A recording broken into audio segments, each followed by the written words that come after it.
A farmácia brasileira vivenciou uma grande evolução nos últimos 4 anos. Conhecer essa história é vital para que possamos compreender os acontecimentos do presente, recapitular os caminhos percorridos e buscar formas de avançar ainda mais. Por isso, o Conselho Federal de Farmácia reconta aqui a sua trajetória durante este período. Mesmo os que participaram como coadjuvantes ou protagonistas nesta caminhada estão convidados a entrar conosco nesta máquina do tempo. Vamos começar pelo processo eleitoral que conduziu o atual grupo gestor à administração do CFF em 2011. Naquela época, o Conselho não registrava alternância de poder há mais de 10 anos. A magnitude do desafio ao qual o grupo se lançou, ao mesmo tempo, o encorajava e intimidava. Mas o desejo de mudança venceu a apreensão inicial. A diretoria do CFF se manteve a mesma durante as 2 últimas gestões e passou por diversas batalhas. Teve como aliados conselheiros federais, diretores de conselhos regionais, assessores, consultores, colaboradores e funcionários, além dos representantes das demais entidades ligadas à farmácia. E foi com a união defendida desde o primeiro mandato que várias conquistas para a profissão farmacêutica foram acumuladas nesse período.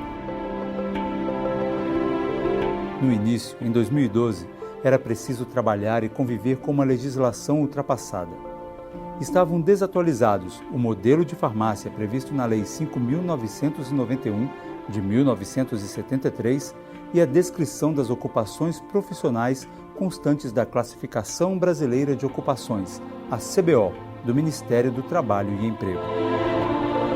A lei conceituava a drogaria como estabelecimento de dispensação e comércio de medicamentos, refletindo uma visão de farmácia comunitária meramente comercial. O objeto de trabalho desses estabelecimentos consistia exclusivamente na transação comercial de produtos farmacêuticos e não na prestação de serviços à população.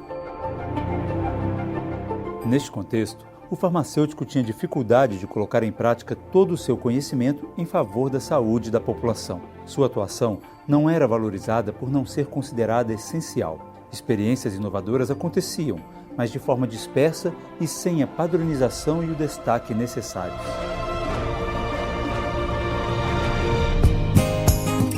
A primeira medida foi traçar um diagnóstico para subsidiar ações voltadas ao desenvolvimento da profissão. As prioridades foram: identificar as experiências inovadoras e destacá-las, levantar os aspectos ultrapassados da legislação e lutar para transformá-los, conhecer as dificuldades enfrentadas pelo segmento que reúne a maior parcela da classe farmacêutica, a farmácia comunitária, com vistas ao estímulo à atuação clínica do farmacêutico, e, internamente, diagnosticar as limitações estruturais, administrativas e institucionais do CFF.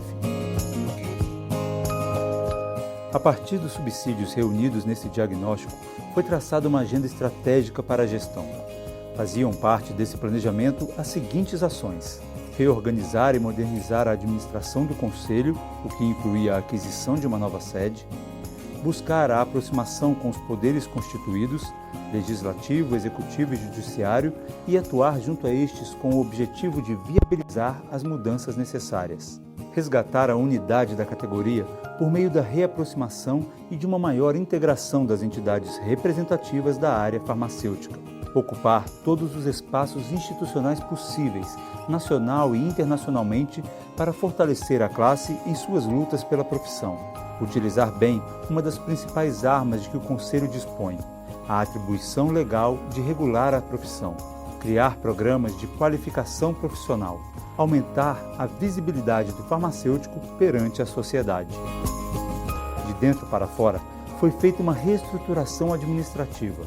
Os aprovados no concurso público foram convocados. O CFF foi inserido nos conceitos da contabilidade moderna. Deu-se início ao processo de aquisição da nova sede e reestruturou-se o Centro Brasileiro de Informação sobre Medicamentos, o CEBRIM. Uma das medidas dessa reestruturação foi ampliar o conselho editorial do Boletim Farmacoterapêutica e submetê-lo a vários processos de indexação. O intuito era facilitar e normatizar o acesso à publicação, além de aproximar o CFF da comunidade científica do Brasil e do exterior. Os frutos desse trabalho já estão sendo colhidos. O SEBRIM tornou-se membro da Rede Brasileira de Centros e Serviços de Informação sobre Medicamentos, a Rebracim, e da Rede de Centros de Informação de Medicamentos de Latinoamérica e Caribe, a Rede Simlac. E em 2015, o Boletim Farmacoterapêutica foi aceito como membro pleno da ISDB, uma rede de boletins sobre medicamentos independentes de companhias farmacêuticas, cujo objetivo é promover o intercâmbio internacional de informações qualificadas sobre medicamentos e terapêutica.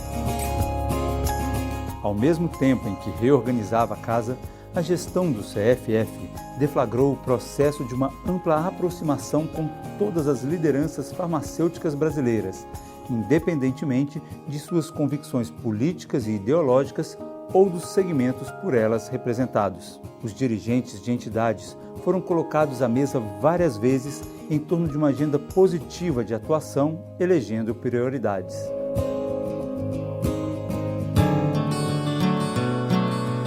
Aliados a deputados federais e a senadores, o CFF e demais entidades desencadearam articulações pela apreciação de projetos de lei de interesse da categoria e pelo arquivamento ou reformulação daqueles que eram prejudiciais à farmácia e à saúde do cidadão. Alguns projetos de lei foram listados como prioritários, entre os quais o do piso salarial para o farmacêutico e os que prevêem a obrigatoriedade da presença do farmacêutico nas farmácias públicas e a redução da jornada de trabalho. Junto com o FENAFAR e a FEIFAR, o CFF realizou uma campanha nacional pelas 30 horas semanais e, em abril de 2012, promoveu um café da manhã com mais de 100 parlamentares e farmacêuticos na Câmara dos Deputados. A matéria, apesar de todos os esforços envidados, segue em tramitação. E logo no primeiro ano da gestão, veio a prova de que esse era o caminho certo. Com o apoio de deputados e senadores, foi revertido um quadro perigoso para a saúde pública. No mês de maio de 2012, cedendo à argumentação das entidades farmacêuticas, a presidente Dilma vetou o projeto de lei aprovado no Senado que autorizava a venda de medicamentos isentos de prescrição médica em supermercados. Era o primeiro passo concreto para o reconhecimento do valor do farmacêutico e não era o único. Passos muito maiores vieram. Entendendo que, desde 2009, a prescrição era um grande anseio dos farmacêuticos e que a mesma não avançava, o CFF reacendeu as discussões sobre a atuação clínica do farmacêutico. Em junho de 2012, realizou a primeira oficina sobre serviços farmacêuticos em farmácias comunitárias.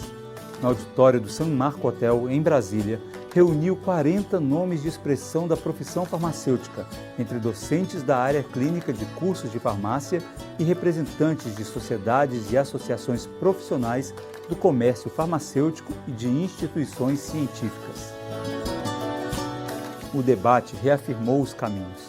Os relatores da oficina foram agregados à equipe do Conselho como consultores ad hoc, com a missão de trabalhar essa pauta juntamente com as assessorias técnica e da presidência. A partir dos subsídios colhidos na oficina, do resgate das propostas apresentadas pelos CRFs, das contribuições obtidas em consultas públicas e das sugestões apresentadas em debates realizados nos estados, chegou-se a 2 novas propostas de resoluções. 1 ano e 3 meses depois de o tema ser recolocado em discussão, no mês de setembro de 2013, eram publicadas as resoluções de números 585 e 586, dispondo respectivamente sobre as atribuições clínicas do farmacêutico e a prescrição farmacêutica.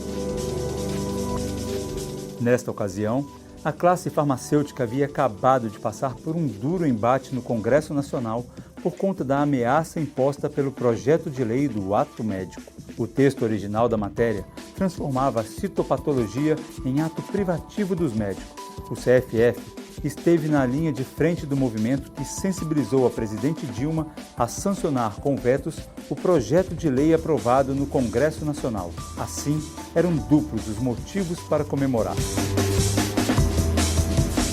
Mas, sem dúvida, a maior conquista da classe farmacêutica nesses 4 anos foi a aprovação da Lei nº 13.021 de 2014. O projeto que deu origem à lei, o malfadado Marluce Pinto, passou quase 2 décadas no Congresso Nacional. Se fosse aprovado como estava, certamente resultaria em um grande prejuízo para a profissão, pois abolia a obrigatoriedade da presença do farmacêutico nas drogarias. A criação do Fórum Nacional de Luta pela Valorização da Profissão Farmacêutica foi fundamental para reverter esse processo. Sua atuação contribuiu para agilizar a votação e viabilizar um resultado favorável. Constituído por representantes do CFF, da FEIFAR, da FENAFAR, da ABEF e da ENEFAR, o Fórum foi criado em reunião proposta e realizada pelo Conselho no mês de fevereiro de 2014. Não foi uma tarefa fácil trabalhar pela promulgação da lei. Essa luta demandou uma incansável peregrinação pelos gabinetes de deputados e senadores. Nessa missão, foi importantíssima a participação efetiva dos conselheiros federais, dos diretores de conselhos regionais e de membros das comissões do CFF, em especial da Comissão Parlamentar. Além, é claro, da contribuição importante das lideranças de outras entidades. E em agosto de 2014, após um acordo inédito envolvendo governo, oposição e até o comércio farmacêutico, foi aprovada a Lei nº 13.021. Ficou a lição de que juntas, lutando por metas e com estratégias bem definidas, as entidades farmacêuticas e os profissionais que elas representam conseguem alcançar resultados surpreendentes.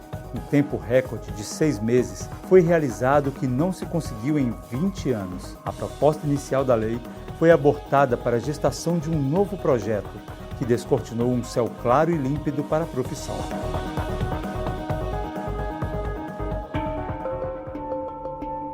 Quando todos acreditavam que a vitória estava assegurada, eis que foi necessário voltar à estaca zero.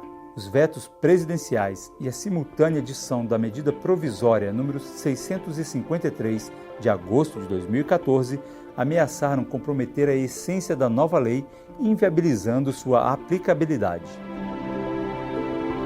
Imediatamente, a batalha foi retomada e a bandeira da União ganhou as ruas em todos os estados. Reforçadas pela reaproximação de todas as lideranças e pelo apoio de estudantes de farmácia de todo o país, as manifestações foram primordiais para a caducidade da MP. O CFF parabeniza os que atenderam ao chamado do Fórum Nacional de Luta pela Valorização da Profissão Farmacêutica. Vocês ajudaram a mostrar à sociedade a força da farmácia brasileira. Graças ao seu protagonismo no movimento pela aprovação da Lei nº 13.021 de 2014, o CFF abriu as portas dos gabinetes mais influentes do Congresso Nacional em defesa da profissão. E são esses deputados e senadores que estão lado a lado com a farmácia em 2 importantes iniciativas. A Frente Parlamentar em Defesa da Assistência Farmacêutica, relançada ano passado para lutar pelo direito constitucional à assistência farmacêutica pública, integral e gratuita, e a Frente Parlamentar em Defesa dos Laboratórios de Análises Clínicas, cujo objetivo é propor iniciativas para o fortalecimento do setor. Há mais de 20 anos, os laboratórios não têm reajustes nos valores pagos pelo SUS. Voltando à conquista mais importante da farmácia nesses 4 anos, é importante ressaltar que a Lei nº 13.021 é uma contribuição da classe farmacêutica à sociedade, mas é também um instrumento de valorização profissional. Ela representa um patrimônio para todos os farmacêuticos e é importante que a categoria perceba isso e trabalhe para que ela seja cumprida. O Conselho Federal de Farmácia já tem essa consciência e, antes mesmo de a lei ser aprovada, buscou propiciar aos farmacêuticos os instrumentos normativos e as ferramentas técnico-científicas necessários à viabilização do modelo de atuação focado no cuidado ao paciente. O resultado é que hoje, os serviços clínicos farmacêuticos estão em processo de ampla expansão. Por 2 anos consecutivos, 2014 e 2015, O próprio CFF levou os serviços farmacêuticos para a Câmara dos Deputados com o objetivo de promover o uso racional de medicamentos. E muitos são os cases de sucesso também no mercado e na rede pública. O Ministério da Saúde implantou consultórios farmacêuticos públicos em Curitiba para servir de piloto para o país. Também estão se disseminando os consultórios em farmácias independentes. E agora, vemos grandes redes aderirem ao modelo de farmácia defendido pelo Conselho. Uma única franquia já oferece serviços clínicos em cerca de 200 de suas unidades. Mas o CFF quer ir além da aprovação de novas regulamentações e da luta por mudanças na legislação. Por isso, logo após a aprovação das resoluções das atribuições clínicas do farmacêutico e da prescrição farmacêutica, deu início a um projeto de respaldo técnico e atualização profissional, o PROFAR, Programa de Suporte ao Cuidado Farmacêutico na Atenção à Saúde. O objetivo é viabilizar as condições para que a prática farmacêutica se transforme e as normativas e leis sejam efetivamente cumpridas.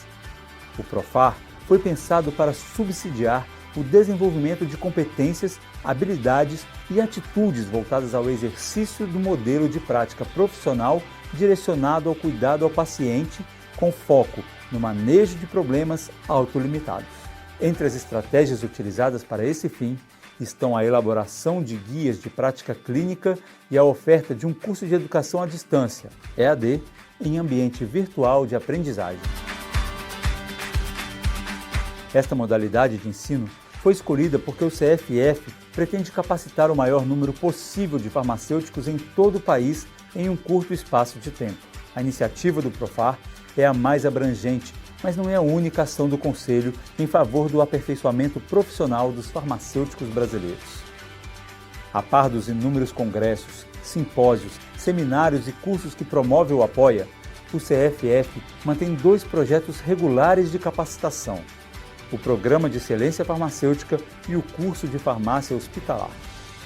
O primeiro foi levado a 37 cidades e atingiu 2.675 farmacêuticos e estudantes de farmácia, de maio de 2013 até o início do mês de dezembro de 2015.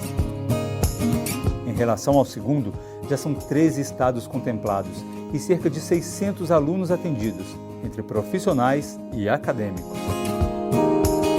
A quem está se perguntando, e o SUS? O CFF tem a satisfação de informar que nunca esteve tão empenhado em trabalhar pela melhoria do sistema, tendo no farmacêutico o seu principal agente transformador.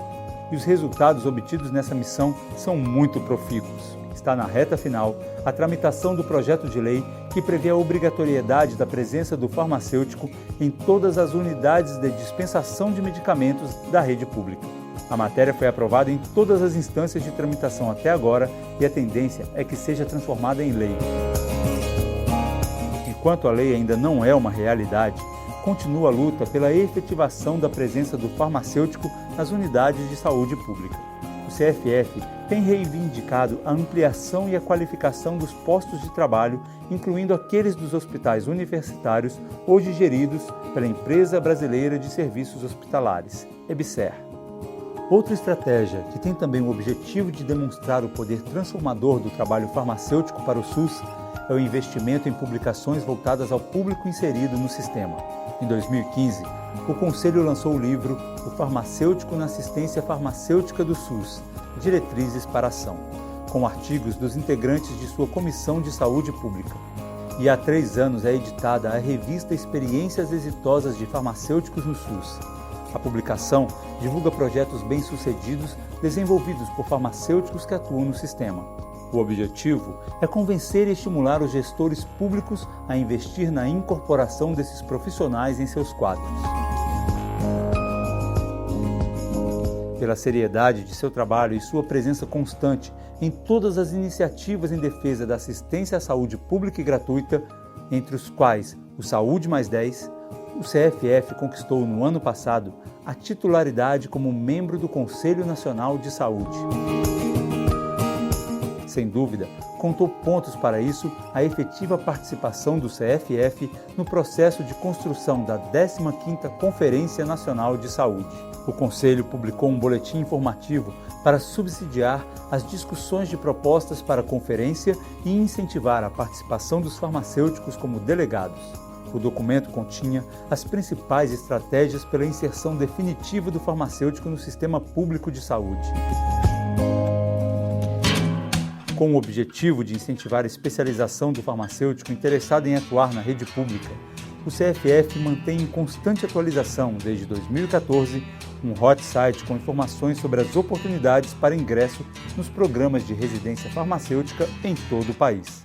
A farmácia é a única profissão que detém um banco de dados com a maioria das vagas ofertadas em sua área de atuação.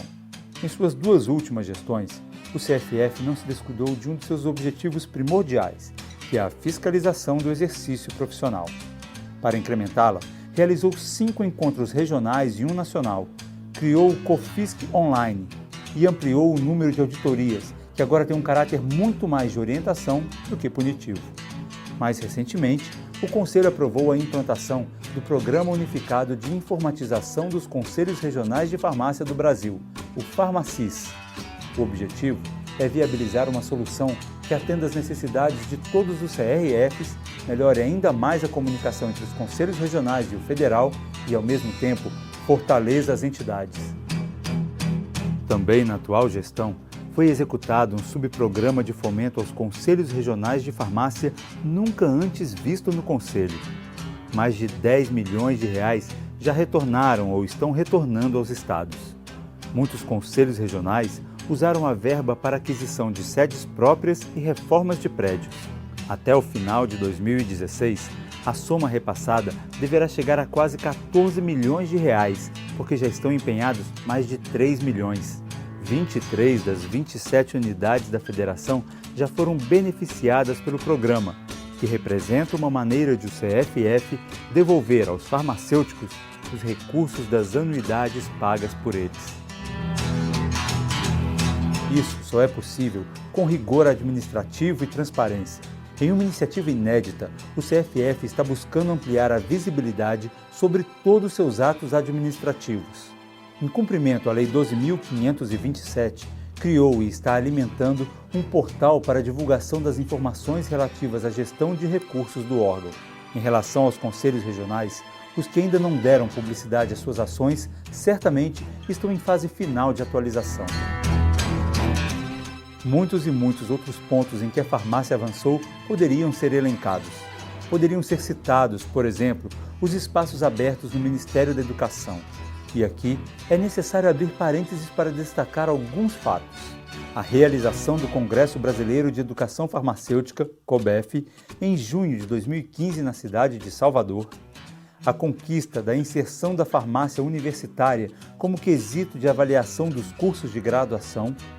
A assinatura do Protocolo de Cooperação Técnica com o Instituto Nacional de Estudos e Pesquisas Educacionais Anísio Teixeira, o INEP, para melhorar a capacitação dos avaliadores e aperfeiçoar os processos de avaliação dos cursos de farmácia, e o convite do Conselho Nacional de Saúde ao CFF para participar da revisão das diretrizes nacionais curriculares dos cursos de graduação em farmácia.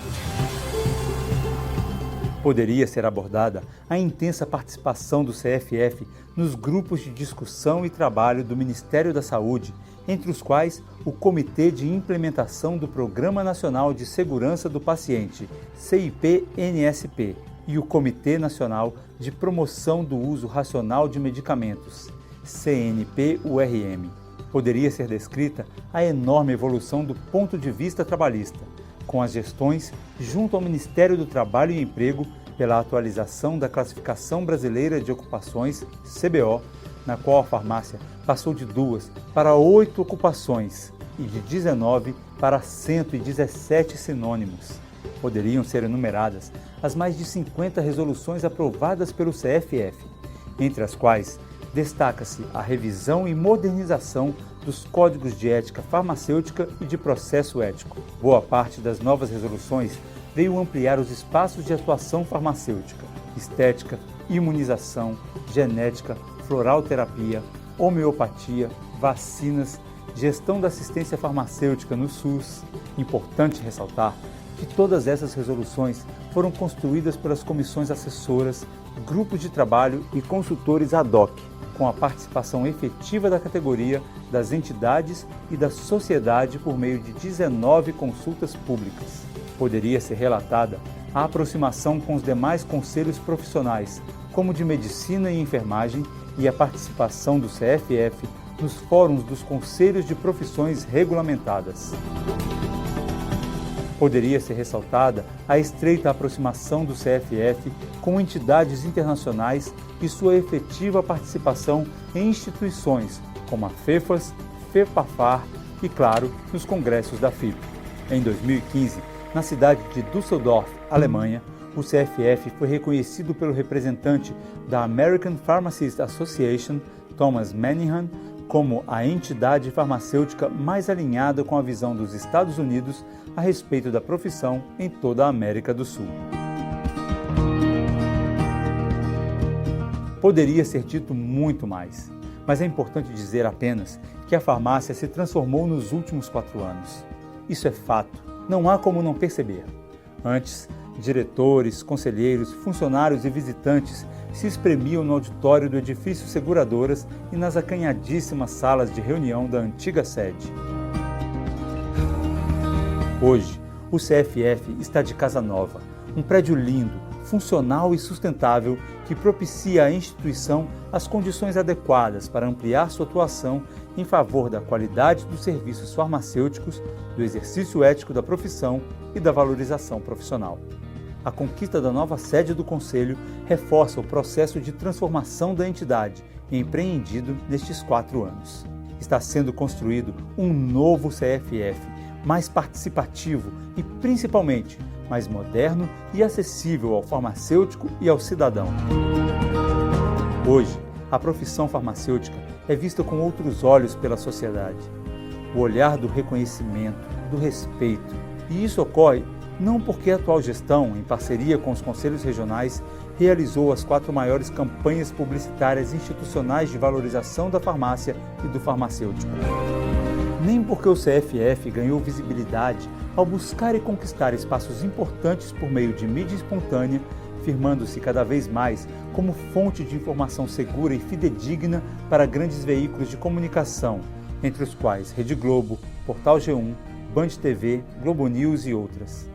Dizem por aí que a propaganda é a alma do sucesso, mas no CFF, o sucesso está intimamente ligado ao trabalho, à dedicação dispensada, integralmente. Não raro, diretores, conselheiros e funcionários sacrificam o convívio com suas famílias pelo trabalho. Nessas situações, não têm horário para dormir, ficam sem tempo para comer e muitas vezes sem destino certo, anoitecendo no norte do país e amanhecendo no sul, a depender do chamado para a luta. Natural que o cansaço, por vezes, se aproxime e que venha a vontade de esmorecer. Mas aí, uma porta sempre se abre, mais um ponto é marcado e a disposição volta com maior intensidade, como num passe de mágica. E lá vão eles de novo, rumo a mais uma conquista. Assim, a farmácia segue seu rumo em direção à posição onde ela merece estar, cada vez mais em destaque a serviço da sociedade. Relembrar tudo o que foi realizado, prestar conta sobre o que está sendo feito, são formas de o Conselho Federal de Farmácia agradecer a cada um que participou de sua luta pelo engrandecimento da farmácia brasileira. Sem dúvida, as batalhas se tornaram mais fáceis, porque a diretoria da instituição pôde contar com conselheiros federais e diretores de conselhos regionais, com assessores, colaboradores e consultores ad hoc e com sua incansável equipe de funcionários. A vocês, que não medem esforços e dedicação, toda a gratidão do CFF.